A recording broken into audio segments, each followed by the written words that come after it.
Hello LS students and welcome to this screencast.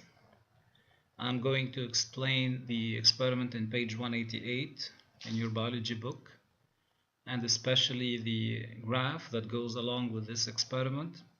I've chosen this particular experiment because it's a bit challenging to grasp, so feel free to review it, to play this screencast again and again until you have a good grasp, until you feel that you have assimilated what's going on in this experiment.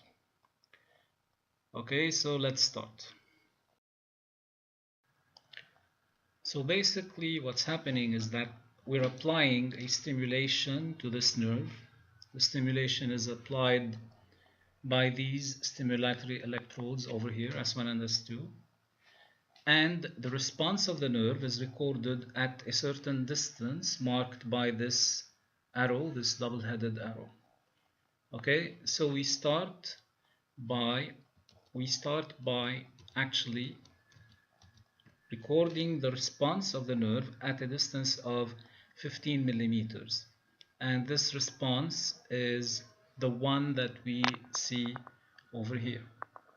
Okay, and then we move the oscilloscope away from the recording electrodes to a distance of 30 millimeters, and then we record another response which is a bit different from the first one, as you can see, and then we move the oscilloscope again farther away to a distance of 70 millimeters, and we get this unusual response you can see over here. And finally we move the oscilloscope to a distance of 110 millimeters, and we see two signals instead of just one. We can see two distinct signals instead of just one.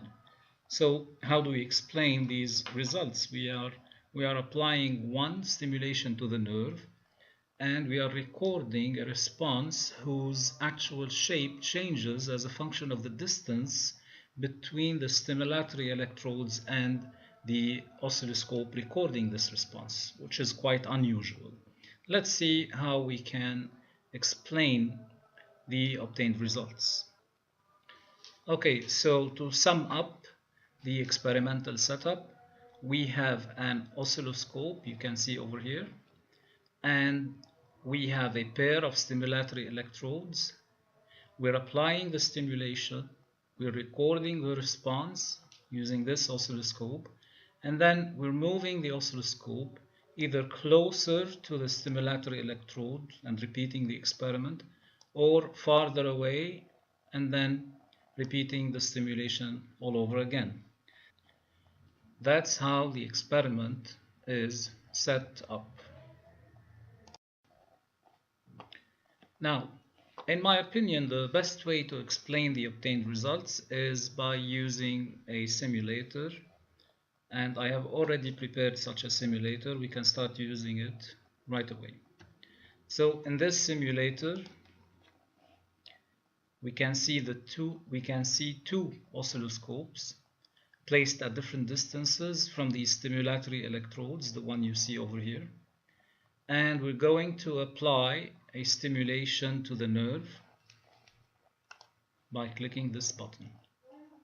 So now we see in real time what the signals look like on two oscilloscopes placed at two different distances. So why is it that the same stimulation gives different recordings on these two oscilloscopes? So the reason behind this is that the nerve contains two types of fibers, as you can see on this section. We have the thin fibers and we have the thicker fibers. And as you know, thin fibers are slower conductors than the thick fibers. The thin fibers conduct the nervous impulses at a slower rate, at a slower speed than the thick fibers. So when we're actually applying a stimulation to this nerve, the nervous messages are moving at two different velocities within this nerve. Okay, I'm dragging this slider to show you the nervous messages moving within the fibers of this nerve, and you can see that the messages reach the first recording electrode almost simultaneously, and they are detected as one signal by the first oscilloscope.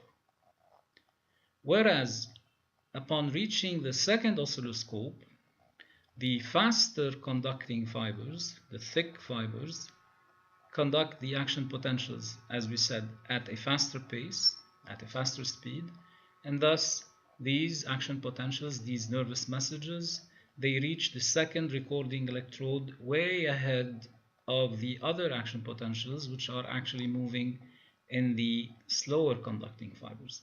So the second oscilloscope will start reading a first signal,